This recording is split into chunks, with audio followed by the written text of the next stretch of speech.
Sa pag-apply sa cruise ship, madali lang ang interview. Basic English lang po. Hindi mo kailangang matakot sa pagsagot. Kailangang relax ka at kalmado po. Ang unang pinakatanong sa interview po, why do you want to apply our company? Yan yung unang pinakatanong nila, bakit gusto mo mag-apply sa company?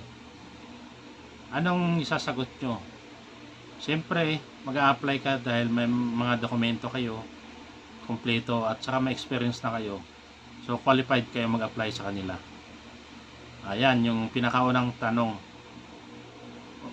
Tapos, pangalawang tanong, why do you want to work our company? Bakit gusto mo magtrabaho sa company nila?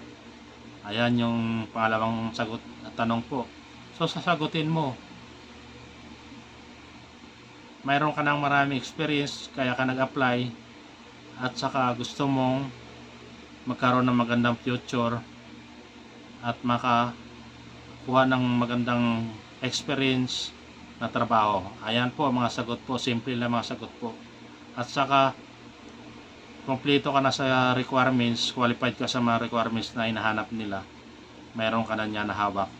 So, kapag nag-apply ka, yan po yung pangalawang tanong nila po. Ayan.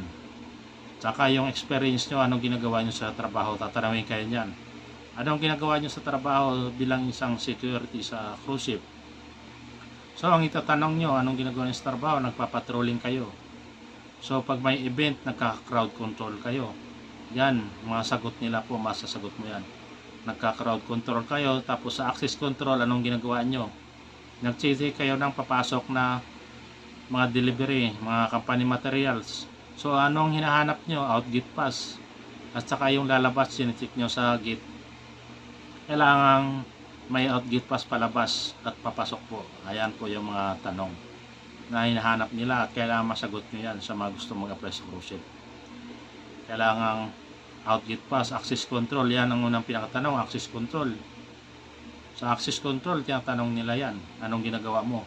So, pag may bisita, check nyo yung identification niya at saka check nyo kung nasa listahan yung tao na papasok. Yan yung mga tanong po. Kailangan masagot nyo yan sa gustong mag-apply sa cruise ship. Madali lang ang interview, wag lang kayong kabahan sa gustong mag-apply sa cruise ship. Kahit high school graduate, pwede ka mag-apply basta may maganda kang experience. So, sa gusto mag-apply, applyan na kayo. At gumawa pala kayo ng magandang resume. Ilagay yung buong detalye lahat para magtagumpay kayo. Kasi titingnan nila yung buong detalye at saka anong ginagawa ninyo. Mga duties and responsibility, hinahanap nila yan sa gusto mag-apply sa cruise ship. So, apply na mga kabayan, mga kabaro, mga ka-5-9 sa gusto mong barko. Huwag kayong mahiyang magtanong po kung mayroon kayong hindi naintindihan. Pwede kayong magtanong, huwag lang mahiya. Ayan, thank you mga ka-5-9, kabayan. Mabuhay kayo.